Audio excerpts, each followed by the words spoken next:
Good evening, students. So, in the previous class, we have discussed about the formula to find the n term of an AP. In this class, we will see some examples or the question of NCRT. The formula for n term was Tn is equal to A plus n minus 1 into D. And by using the formula, we have also discussed few of the questions. Today we will discuss some more questions about this formula and some more concept in AP. So this is the question you can see here. This is the question in front of you.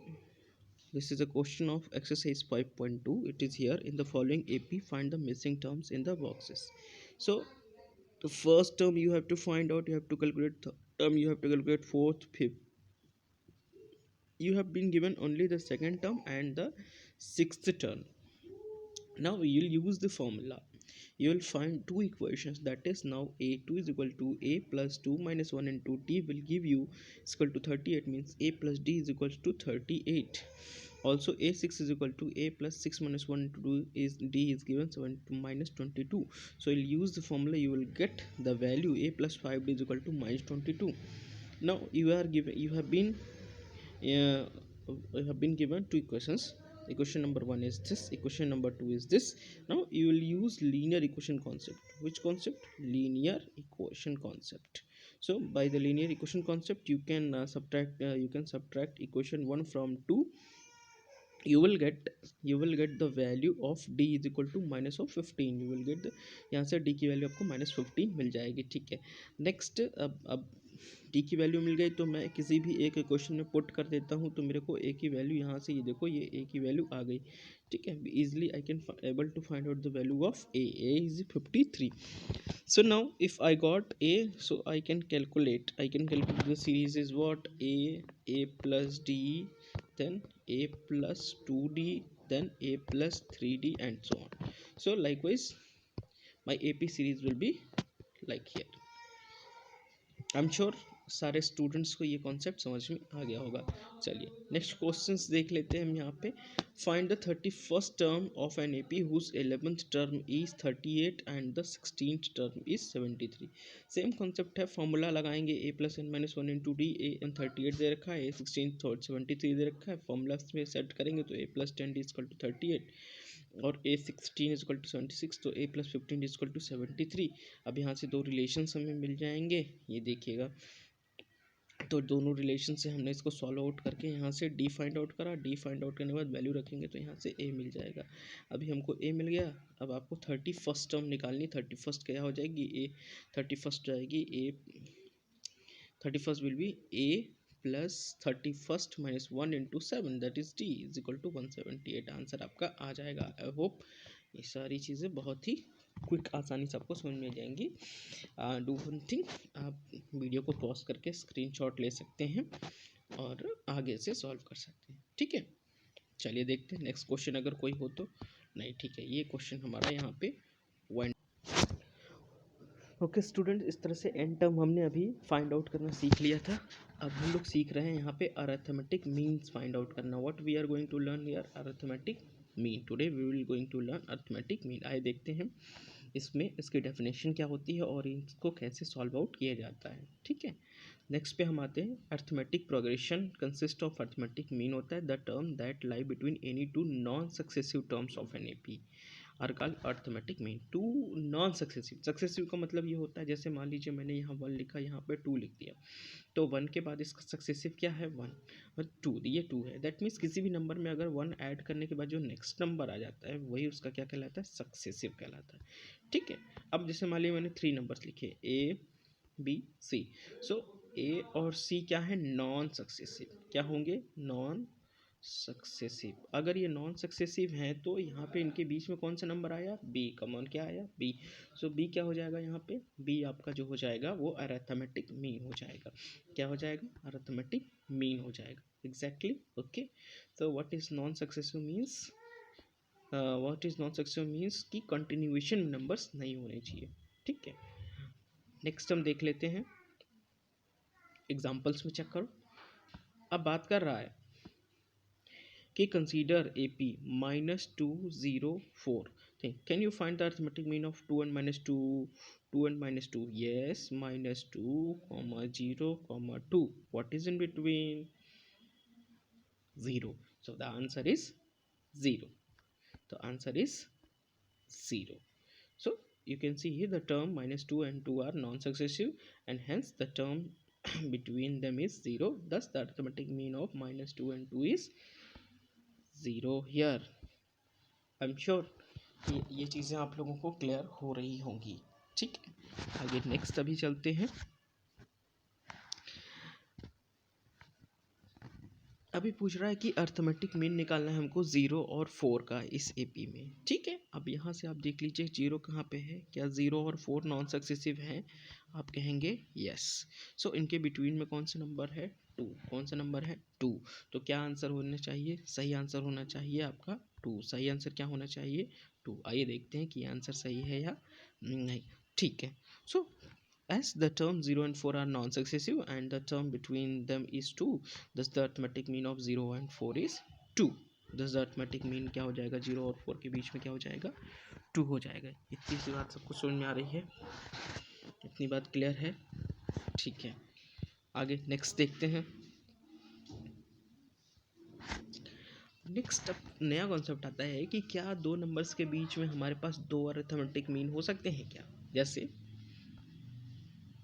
अब -2 और 4 के बीच में कितने numbers दिख रहे हैं आपको दो नंबर्स 0 और 2 अब -2 4 क्या नॉन सक्सेसिव हैं हाँ बिल्कुल है क्योंकि -2 के बाद डायरेक्ट तो 4 आता नहीं है तो ये नॉन सक्सेसिव बिल्कुल है नॉन सक्सेसिव ये चीज़ें नॉन सक्सेसिव हैं तो ठीक है तो नॉन सक्सेसिव है इसका मतलब इसके जो आपके मीन हो जाएंगे इसके एक सेकेंड मैं थोड़ा सा आगे बढ़ जाता हूँ यस दो तो उसके आंसर क्या हो जाएंगे 0, 0, 2 0, 2 ठीक है इसका आंसर हो जाएगा 0, 2 नेक्स्ट हम देख लेते हैं कुछ और चीज़ें the non successive terms are also called extremes non successive जो टर्म्स होती हैं उन्हें हम क्या कहते हैं एक्सट्रीम्स भी कहते हैं इस चीज़ को आप बिल्कुल ही इम्पॉर्टेंट है इस चीज़ को आप याद रखेंगे ठीक है नॉन सक्सेसिव टर्म्स को हम एक्सट्रीम्स के नाम से भी जानते हैं क्या जानते हैं non successive terms are also called as extremes ठीक है आइए नेक्स्ट चलते हैं अब मान लीजिए कोई जनरल टर्म्स आपको दे रखा है ए बी सी इसका आपको क्या निकालना है अरिथमेटिक मीन निकालना है क्या निकालना है अरिथमेटिक मीन निकालना है ठीक है कैसे निकालेंगे अब मान लेते हैं the given A P series क्या है आपकी A B C in this A B C are non successive terms कैसे हैं ए बी अच्छा सॉरी ए एंड सी कैसे होंगे नॉन सक्सेसिव हो जाएगा ठीक है क्योंकि ए के बाद बी आया फिर सी आ रहा ठीक है b is the arithmetic mean of the a and c ठीक है बी यहाँ पे क्या हो जाएगा अर्थमेटिक मीन हो जाएगा सो कॉमन डिफरेंस क्या हो जाएगा भाई कॉमन डिफरेंस हम कैसे निकालते हैं जो आगे वाली टर्म होती है उसको माइनस कर देते हैं पहले वाली टर्म से सो यहाँ पे दो कॉमन डिफरेंस आपको निकलेंगे ठीक है उसको हम डी मान लेते हैं क्या मान लेते हैं डी तो डी की वैल्यू आपको दो निकलेगी एक तो बी माइनस ए हो जाएगी कमॉन और एक हो जाएगी सी माइनस बी ठीक है बी माइनस ए और ये दोनों डी के बराबर हैं यस और no this two are equal to D so D की इन दोनों को हम इक्वेट कर देंगे तो जैसे ही इक्वेट करा हमने तो टू बी ये देखिएगा B minus A is equal to C minus B अच्छा ये चीज़ किसके बराबर हो जाएगी two B is equal to A plus क्या हो जाएगा two B is equal to क्या हो जाएगा कमॉन ए प्लस सी तो यहाँ से बी आपका क्या है अर्थमेटिक मीन है क्या है अर्थमेटिक मीन है तो बी जब ये अर्थमेटिक मीन है तो क्या आ जाएगा ए प्लस सी बाई टू सो यहाँ से हमने क्या कर लिया किसी भी अर्थ में ए पी में जो अर्थमेटिक मीन निकल के आया वो क्या निकल के आया a plus C by two come on चीज़ को आप लिख लेंगे किसी भी ए पी में जो अर्थमेटिक मीन होता है वो क्या होता है ए प्लस सी बाई टू होता है अगर हमारे पास 3 कॉन्जिक्यूटिव टर्म्स दे रखी हैं तो हम इजीली यहाँ पे फाइंड आउट कर पाएंगे ठीक है अब suppose you now question is given to you now question what question is given if 2a a plus 10 and 3a plus 2 are in AP find the value of a ठीक है अब it is already said that they are in AP that means middle term that is a plus 10 is nothing but the a plus 10 is nothing but the mean अभी हमने सीखा था इस चीज़ को कैसे सॉल्व आउट करेंगे, ये चीज़ देख लीजिएगा। ठीक है, यहाँ से फॉर्मूला लगाएंगे, हम फॉर्मूला लगाएंगे b is equal to a plus C by two. What is b, what is b, what is b, this is your whole term, this whole term is nothing but a, this a plus 10 is nothing but b, this 3a plus 2 is nothing but c. You'll use the formula, we will put the value from here, you will get the value of a called a is equal to 6। तो यहाँ से इस तरह के easy questions आते हैं जो हम बड़े ही आराम से इसको सॉल्व आउट कर सकते हैं अगर हमें ये कॉन्सेप्ट पता है तो। अगर हमें ये कॉन्सेप्ट पता है तो yes we can easily calculate the values, okay, very easily with not much difficulty. ठीक है,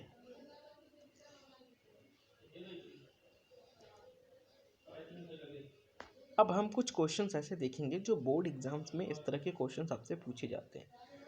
The sum of first three terms of an AP is 33. Yes, if the product of the first and the third term exceed the second term by 29, find the AP. ठीक है, ठीक है, तो क्या कह रहा है, the sum of first three term of an AP is 33। कोई बात नहीं, तो हम तीन टर्म मान लेते हैं, ए, दूसरा क्या हो जाएगा a प्लस टी, तीसरा a प्लस 2d। अब तीनों का सम कर देंगे तो किसके बराबर हो जाएगा भाई, 33 के बराबर। चलिए देखते हैं इसको सोल्यूशन कैसे करना है।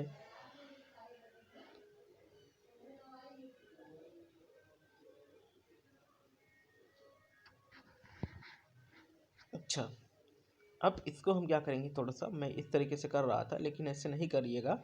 अब अगर इस तरह से क्वेश्चन दे दे तो हम क्या करेंगे, इसको इस तरह से मानेंगे consecutive terms a minus D और a प्लस डी, इस तरह से मान लेंगे। ठीक है, a क्योंकि एक टर्म ये हो गया कंसेक्यूटिव है तो एक इसके पीछे कर लीजिए, एक इसके पीछे कर लीजिए। भाई डी का ही तो वैल्यू चेंज होता है, कॉमन डिफरेंस, एक में माइनस कर लेते हैं एक में प्लस कर लेते हैं, तो इससे हमें फ़ायदा हो जाएगा, कैंसिल आउट हो जाएंगे, डी बचेगा। ठीक है, फर्स्ट थ्री टर्म, तो पहला टर्म आपका a माइनस डी हो जाएगा, दूसरा a हो जाएगा, तीसरा a प्लस डी हो जाएगा, तीनों का सम करा दीजिए। तो ये आपका 3a बराबर 33, तो a बराबर कितना आ गया, 11 आ गया। Now the product of first and third क्या कह रहा है, a माइनस डी और a प्लस डी कह दिया, तो यहाँ से हमने प्रोडक्ट निकाल लिया, तो a square minus D square is equal to कितना हो गया, 29 प्लस a। अब ये थोड़ा सा आपका क्वाड्रेटिक नेचर में जा रहा है, तो यहाँ से जब a की वैल्यू पुट करेंगे तो 10 से d की वैल्यू आपकी प्लस माइनस 9 आ गई। तो चूंकि हम नेगेटिव वैल्यूज़ नहीं लेते तो हम कौन सी वैल्यूज़ लेंगे, हम प्लस वाली वैल्यूज़ लेंगे। ठीक है, एक 11 माइनस 9 और एक बार 11 प्लस 9 वाला वैल्यू ले लिया, तो दो AP आपकी मिल गई, 2 2 11 20 और ये 20 11 2, तो दोनों ही AP आपकी सही है। ठीक है, आई होप ये क्वेश्चन तो समझ में आया होगा। अब वीडियो को पॉज करके इसको देख सकते हैं। ठीक है, अब यहाँ पर देखिएगा एक नया क्वेश्चन आ गया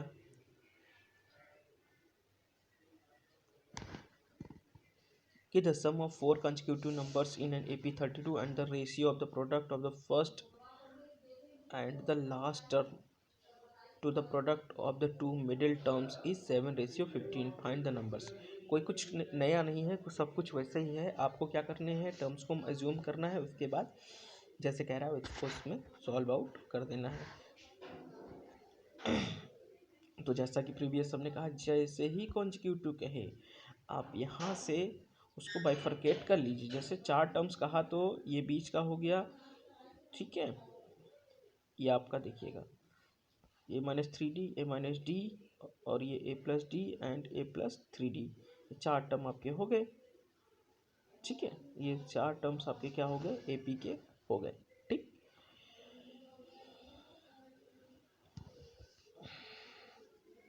अब जैसे कह रहा है हम ऐसा करते चले जाएंगे। यहाँ पे इन सबको ऐड ऑन कर दिया गया, ऐड ऑन करने से आपको क्या मिल जाएगा, ए मिल जाएगा। ए के बाद उसके बाद क्या है, first the product of first and the last, first और ये लास्ट है इसका प्रोडक्ट कर दिया, and the product of two middle term, दोनों मिडिल टर्म ये जो बच गए इन दोनों का प्रोडक्ट कर दिया। इन दोनों का रेशियो किसके बराबर दे रखा है, 7/15 कमॉन। अब यहाँ से ए की वैल्यू रखेंगे तो आपको डी की वैल्यू निकल जाएगी, डी की वैल्यू होगी प्लस माइनस 2। इसका मतलब आपके फिर से यहाँ से 2 AP ये इस तरह से ये बन जाएंगे। ठीक है, आई होप किसी को कोई इश्यूज़ नहीं होंगे, यहाँ पे आपको कॉन्सेप्ट समझ में आया होगा।